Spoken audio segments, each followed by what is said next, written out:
Citra pariwisata Bali semakin hari makin tercoreng oleh maraknya aksi jambret yang menyasar turis asing.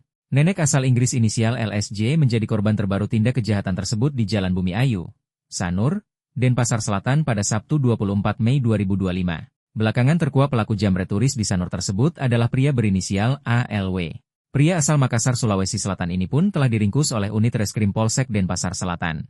Kasih Humas Polresta Denpasar AKPI Ketut Sukadi menerangkan, saat ini ALW telah ditetapkan sebagai tersangka. Adapun peristiwa itu bermula ketika korban sedang berjalan kaki melintasi Jalan Bumi Ayu sekitar pukul 15.30 WITA. Nenek ini lantas memasuki Gang Jasmine namun tiba-tiba ia dipepet oleh seorang pria misterius yang mengendarai sepeda motor. Lalu lelaki tersebut merampas kalung emas beserta liontin milik korban dengan menarik paksa dari lehernya. Setelah itu pelaku kabur ke arah timur dengan memacu kendaraannya. Atas kejadian ini LSJ segera melapor ke polisi.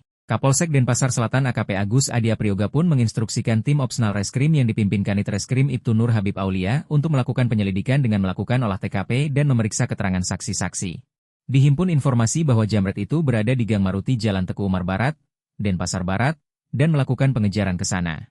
Akhirnya ALW dapat ditangkap dalam kosnya di kawasan tersebut pada Minggu 1 Juni 2025. Saat diinterogasi pria parubaya itu mengakui perbuatannya dan ia mengaku sudah menjual kalung korban. Motifnya melakukan kejahatan ini karena memerlukan biaya untuk memenuhi kebutuhan sekolah anak. Atas perbuatannya, ALW disangkakan pasal 362 KUHP tentang pencurian dengan ancaman pidana penjara paling lama 5 tahun.